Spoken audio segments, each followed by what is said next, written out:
வணக்கம். இப்போ நம்ம உளுத்தம்பருப்பு சட்னி அரைக்க தேவையான பொருட்களை பார்க்க போகிறோம். முதல்ல தேங்காய் 1 கப், தேவையான அளவு காஞ்ச மிளகாய், 50 கிராம் உளுத்தம்பருப்பு, ஒரே ஒரு தொக்கு புளி, 100 கிராம் சின்ன வெங்காயம், 4 பெரிய தக்காளி, தேவைக்கேற்ப உப்பு, தாளிப்பதற்கு பெருங்காயத்தூள், கடுகு, எண்ணெய், கொத்தமல்லி, கருவேப்பிலை. இப்போ இந்த பொருள்கள் அனைத்தும் இது கடாயில் வறுத்து சட்னி அரைக்க போகிறோம். இப்போ பாண்டில் வச்சாச்சு.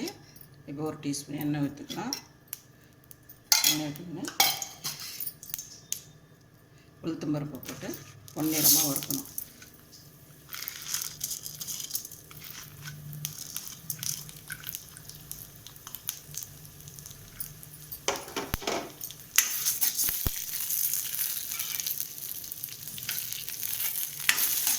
நல்லா சவக்க வறுக்கணும்.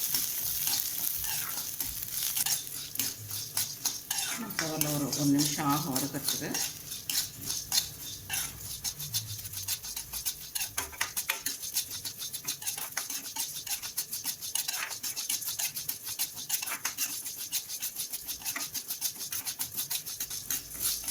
இப்போ சிவந்து வந்துடுச்சு. இப்போ இது கூட மிளகா வற்றல், ஒரு துப்பு புளி, இதையெல்லாம் சேர்த்து வறுத்துக்கிறோம்.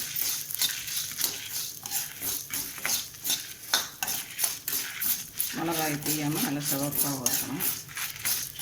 தீக்கப்படும். இப்போ வறுத்தாச்சு. ஸ்டவ் ஆஃப் பண்ணிவிடுங்க. இப்போ இதை ஒரு பிளேட்டில் ஆற வைக்க. இப்போ இதில் மறுபடியும் ஸ்டவ் பற்ற வச்சுக்கலாம். ஸ்டவ் பற்ற வச்சு மறுபடியும் 1 டீஸ்பூன் எண்ணெய் விட்டு ஆனியனை வதக்கி எடுத்துக்கலாம். எல்லாமே தனித்தனியாக வதக்கி எடுத்துக்கோங்க. ஏன்னா தக்காளி வதங்கிறதுக்கு ரொம்ப நேரம் ஆகும். அதனால் ஆனியன் வதக்கி எடுத்துக்கிட்டு இது வதங்கிறதுக்கு ஒரு 2 மினிட்ஸாக தான் ஆகும்.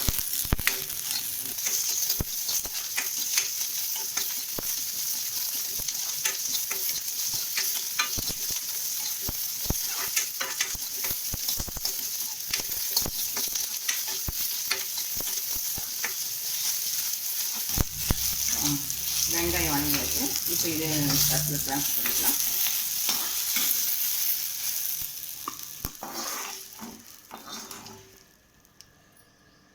இப்போ இதில் மறுபடியும் 1 டீஸ்பூன் எண்ணெய் ஊற்றிக்கலாம். 2 டீஸ்பூன் ஊற்றிக்கோங்க. ஏன்னா தக்காளி நிறைய இருக்குது. 4 தக்காளி தேவைங்க. இப்போ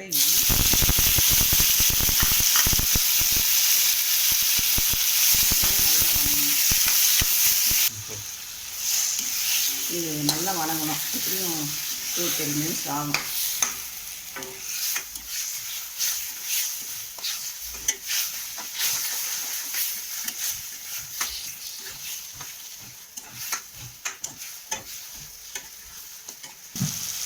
இது தக்காளி வதங்க வச்சுக்காக கொஞ்சம் லைட்டாக கல்லுப்பே போடுங்க.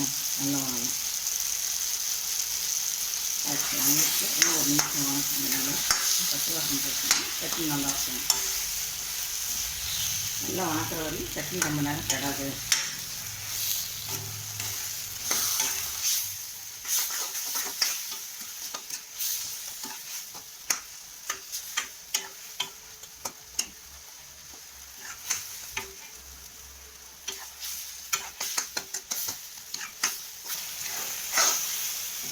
இப்போ தக்காளி வதங்கியாச்சு.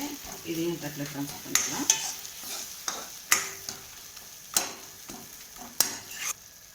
இப்போ தக்காளி வதங்கிச்சு. இப்போ ஸ்டவ் ஆஃப் பண்ணிடலாம்.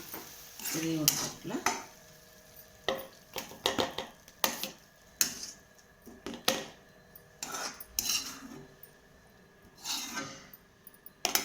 இப்போ எல்லா பொருளும் வதக்கியாச்சு. இந்த மாதிரி வதக்கி எடுத்துக்கணும். வதக்கி வச்சாச்சு. இதை கொஞ்ச நேரம் ஆற வச்சு மிக்சியில் போட்டு அரைச்சிக்கணும். தேங்காய் இதோடு சேர்த்து அரைச்சிக்கணும். தேங்காய் விருப்பப்படாதவங்க தேங்காய் சேர்த்து தேவையில்லை. வறுத்ததெல்லாம் இப்போ ஆறிடுச்சு. இப்போ இதை வந்து மிக்சியில் போட்டு அரைச்சிக்கலாம். முதல்ல தேங்காய் போட்டு அரைச்சிக்கலாம்.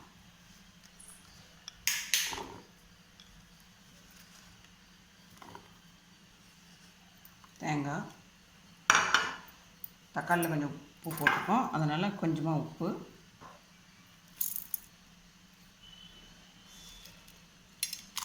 கொஞ்சம் காஞ்ச மிளகா, புளி இதெல்லாம் போட்டு முதல்ல அரைச்சிடுவோம். இப்போ தேங்காய், மிளகா, புளியெல்லாம் போட்டு உப்பெல்லாம் போட்டு அரைச்சி எடுத்தாச்சு. கொஞ்சம் நைஸாக அரைச்சிக்கோங்க. இப்போ இது கூட உளுத்தம்பருப்பு போட்டு இதை வந்து கொரன்னு அரைக்கணும், ரொம்ப நைஸாக தேவையில்லை. இப்போ உளுத்தம்பருப்பு கொரன்னு அரைச்சிருக்கிறேன். இப்போ இதை தனியாக எடுத்துக்கோங்க. இது தனியாக எடுத்துகிட்டு இப்போ இதெல்லாம் தனியாக நைஸாக அரைச்சி எடுத்துக்கோங்க. வெங்காயம், தக்காளி இதெல்லாம்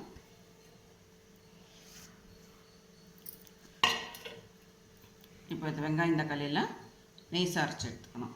அரைச்சி எடுத்து இதோட மிக்ஸ் பண்ணிக்கணும். எப்பயுமே இது இப்படி தான் அரைக்கணும், 1 பை 1 பூராங்கொட்டி எல்லாம் தண்ணி ஒன்றா ஊற்றி அரைக்க முடியாது. முதல்ல தேங்காய் போட்டு அரைச்சிட்டு அதுக்கப்புறம் உளுத்தம்பருப்பு அது கொஞ்சம் மையாக அரைச்சிட்டு உளுத்தம்பருப்பு ஒன்றும் பாதியமாக அரைச்சி எடுத்துக்கணும். கொரன்னு அரைச்சி எடுத்துக்கினேன். அதுக்கப்புறம் வெங்காயம் தக்காளி அரைச்சி ஆட் பண்ணிக்கணும்.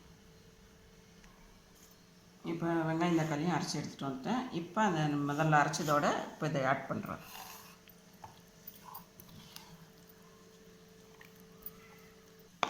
இப்போ ரெண்டையும் மிக்ஸ் பண்ணி எடுத்துக்கலாம். உளுத்தம்பருப்பு சட்னி ரெடி. இப்போ இதை தாளித்து எடுத்துக்குவாங்க. இப்போ பாண்டில் வச்சுருக்கிறேன். பாண்டில் காஞ்சிடுச்சு. எண்ணெய் ஒரு 2 டீஸ்பூன் விட்டு கடுகு போட்டுக்கணும். இப்போ கடுகு பொரிஞ்சு வச்சு ஸ்டவ் ஆஃப் பண்ணிட்டேன். இதில் 2 கருவேப்பிலை, இது கூட கொஞ்சம் பெருங்காயம்.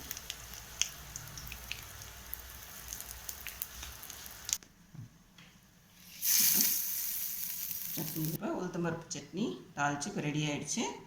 இப்போ இது கூட தொட்டுக்கிறதுக்கு இட்லி, தோசை நல்லாயிருக்கும். நீங்களும் செஞ்சு பாருங்கள். நன்றி, வணக்கம்.